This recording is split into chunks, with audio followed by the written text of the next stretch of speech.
She stumbled into the barn at dawn. Mudcake, barefoot, a single blood-streaked handprint on her white nightgown. "I'm not clean anymore," she cried. The rancher reached for the cloth draped over the fence, expecting to wipe away dirt. But the moment the fabric touched her skin, the cloth turned the color of midnight. And every secret of the last 10 years began screaming out loud. If you want to know why the rancher went pale, why the cloth drank her shame, and why the whole valley will never sleep again, hit subscribe now. The next part drops the moment we hit 10,000 hearts. Episode 1, The Cloth That Drank Her Shame, 1000 words. The first light over Willow Creek Ridge was always soft, the color of a newborn calf's ear. But on the 22nd of August it bled scarlet, as if the sun itself had been dragged across barbed wire. Cole McAllister, widower, rancher, keeper of 1,000 acres and one unbearable silence, stood at the split-rail fence and watched the girl run toward him. Like a bullet from a gun he couldn't see. She was 17 or maybe 700, he couldn't tell anymore. Her name was Lila Grace, the preacher's daughter. The one who used to sing so high the coyotes forgot to howl. Tonight her song had been ripped out. She wore only a cotton nightgown, once white, now mapped with brown-red continents. Her feet were bare, sliced by thistle and gilt. When she reached him, she did not fall into his arms. She fell against the fence post and clawed at her own skin. "I'm not clean anymore," she whispered, then screamed it so loud the horses reared. "I'm not clean." Cole's first instinct was to hush her the way he once hushed his wife when the nightmares came. He grabbed the clean feed sack rag hanging from a nail, meaning to wipe the dirt from her cheeks. But the moment the cloth touched her face, it darkened, not with mud or blood, but with something deeper, inky, trembling. Alive? The fabric writhed like it had a pulse, and the stain spread outward until the whole rag was blacker than storm water. Cole's knuckles went corpse-white around it. The temperature dropped 10 degrees. In the distance, a steer bellowed as if its throat were being slit by a ghost. "What did they do to you?" he asked, voice ragged. She looked up. Her pupils were so wide they threatened to swallow the sky. "They didn't do it to me," she said. "I did it to them." Then the memories hit him, not his, hers slamming into his skull like buckshot. He saw the church basement lit by a single red bulb. He saw Lila Grace at 12, hair in 2 braids, standing between her father and a circle of men wearing animal masks. He saw a chalice passed. He saw blood mixed with communion wine. He saw the preacher lift his daughter's chin and say, "The lamb must learn the wolf's prayer." He saw years of Wednesday nights, saw her wrists tied with baling twine, saw her mouth forced open for sacrament that never tasted like grace. And he saw tonight, Lila Grace holding the same chalice, now cracked, the wine inside steaming like acid. She had thrown it at them. The liquid ate through the masks, through skin, through bone. The last thing she heard before she ran was her father's laugh turning into a shriek. Cole dropped the rag. It hit the ground and sizzled, the black stain pooling, seeping into the soil like spilled oil. Where it touched, the grass withered in a perfect circle. The wind carried the smell of sulfur and lilacs, the exact scent of Cole's wife on the day she died. He should have called the sheriff. He should have taken the girl to the clinic. Instead, he picked her up 60 pounds lighter than the last time he'd hefted a feed sack and carried her into the barn. The horses shuffled, uneasy. The rafters creaked. Somewhere in the loft a single dove cooed, then fell silent. Cole laid her on a bed of fresh hay and wrapped her in an old quilt stitched by his grandmother. The quilt smelled like cedar and milk and safety. Lila Grace curled into it, but her eyes stayed open, 2 black moons. "They'll come for me," she said. "They always come. The cloth is theirs. It's what they wipe us down with after, so we don't stain the pews." Cole's heart beat so hard he tasted iron. "Who's they?" She blinked. "The cleaners. Dad said if I ever ran, they'd use the cloth to find me. It knows my sins." She touched the quilt, then jerked her hand back as if burned. "It's already looking." Cole looked down. The feed sack rag outside had stopped sizzling, but the black stain was moving, crawling like a worm across the dirt toward the barn door. He grabbed a shovel and tried to scoop it up. The metal blade hissed and melted. The stain kept coming. He slammed the barn doors shut and barred them with a 2x4. He could hear the stain licking against the wood like a tongue. Lila Grace began to tremble. "I thought if I got far enough it would let me go. But sin's a brand. It's inside me." She pulled the quilt aside and showed him her stomach. There, just below the ribcage, was a mark, not a bruise. Not a burn, a perfect circle of midnight fabric fused to her skin, pulsing in time with her heartbeat. Cole staggered back. The mark was the exact size of the rag that now hunted her. He thought of his wife, of the night she drove into the creek because she couldn't get clean. He'd always blamed the whiskey. Now he wondered if she too had met the cloth. From outside came the sound of tires on gravel, slow, respectful church tires. Lila Grace sat bolt upright. They're here. Cole grabbed the shotgun from the rack. His hands shook so badly the shells rattled like dice. He loaded 2, then 2 more.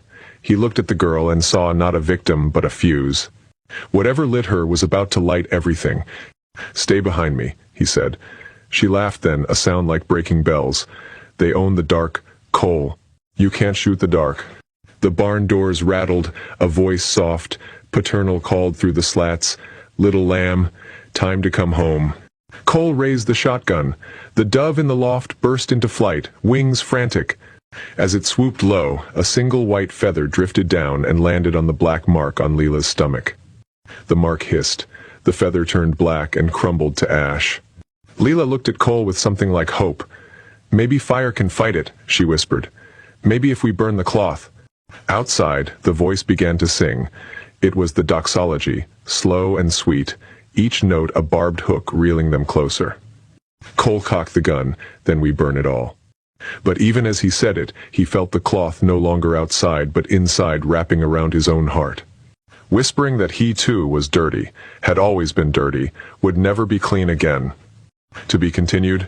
Subscribe and hit the bell so you don't miss the final reckoning. The doxology seeped through the barn walls like syrup, coating every splinter of wood with sticky dread.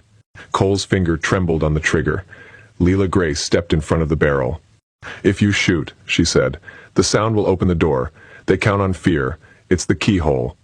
He lowered the shotgun, hating how small she looked, how ancient, outside. The hymn stopped mid-breath. A pause, then a single knock, polite as Sunday service.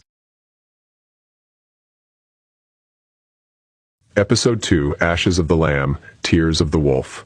Oh, words, the doxology seeped through the barn walls like syrup, coating every splinter of wood with sticky dread.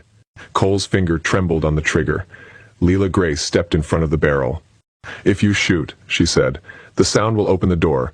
They count on fear. It's the keyhole." He lowered the shotgun, hating how small she looked, how ancient, outside. The hymn stopped mid-breath. A pause, then a single knock, polite as Sunday service. The 2x4 across the doors began to glow faintly, as if heated from within. Lila touched the mark on her stomach. The fused fabric throbbed, growing tendrils that spidered toward her heart. "It's feeding on the song," she said. "Every verse is a stitch."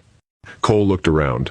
The barn was a tinderbox, dry hay, oil lanterns, gasoline for the tractor fire could cleanse. Fire could kill. He grabbed a lantern, but the glass was cracked. The flame inside guttered blue.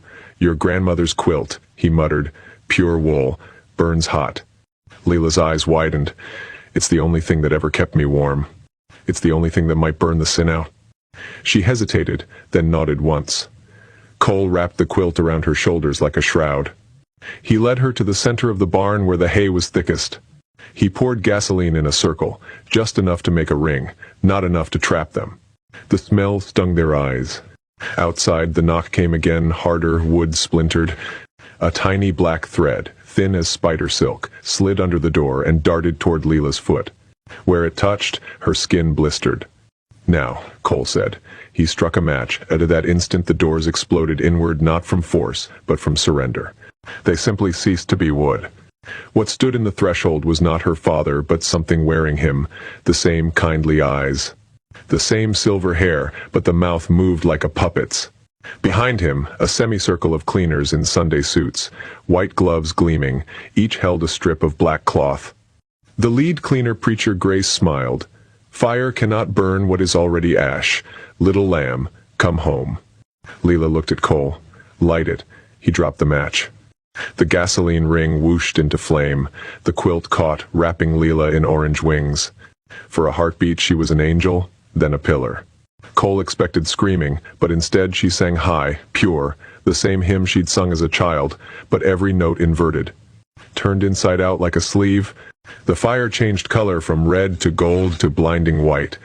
The black mark on her stomach writhed, trying to flee. The quilt fibers fused to it, trapping it. The white heat seared the mark until it cracked like old paint.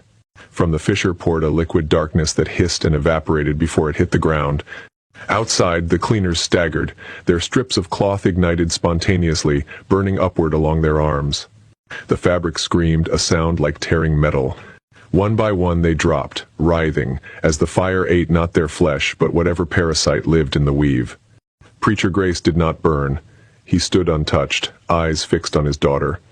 "You were chosen," he said, voice cracking, "for the valley's sins." Lila stepped out of the fire. The quilt fell away in gray feathers of ash, but her skin was unmarked. The black circle was gone. She walked toward her father barefoot across the coals, and where she stepped, flowers of flame bloomed and died. "I choose now," she said. She placed her hand on his chest. The white heat transferred, not burning him, but illuminating. Cole saw inside the man, a boy once forced into the same basement, same red bulb, same chalice. The cycle stretching back generations, sin begetting sin, each lamb taught to be wolf for the next. Tears rolled down Preacher Grace's face, not black, but clear. "End it," he whispered. Lila closed her eyes. The fire leapt from her palm to his heart, not to consume, but to cauterize. He fell to his knees, arms open. The remaining cleaners, cloth turned to ash, looked around as if waking from a long sleep. Some wept, some ran. The spell broke like ice on a river. Cole stood in the circle of fire, smoke stinging his lungs. Layla turned to him. "The cloth is dead," she said, "but the barn will burn." They ran. Behind them, the rafters crashed. Sparks spiraled into the pre-dawn sky like souls released. They kept running until the heat on their backs became sunrise. They stopped at the creek where Cole's wife had died. The water was mirror calm. Lila knelt, cupped her hands, and washed her face. The water ran clear. Cole expected her to cry. Instead, she laughed, small at first, then wild, the sound of bells mended. She looked up at him. "I thought I lost my song. It was just waiting for the right key." He sat beside her. "What happens now?" She gazed across the valley. Smoke rose from the barn, but the sky beyond was gold. "We tell the truth, all of it. No more hidden basements. No more lambs." He nodded. "I'll stand with you." She took his calloused hand. "Then we're both clean." In the ashes of the barn, the dove returned. It circled once, twice, then landed on the blackened stone foundation. Between its claws lay a single thread of cloth, gray now, harmless. The dove pecked it once, and the wind carried it away like dust. Somewhere, a coyote howled, not in hunger, but in harmony. Subscribe and ring the bell. Miracle stories are rare, but this one travels on wings. Share it because someone out there still believes they can't be clean. Tell them the cloth burned and the song came back.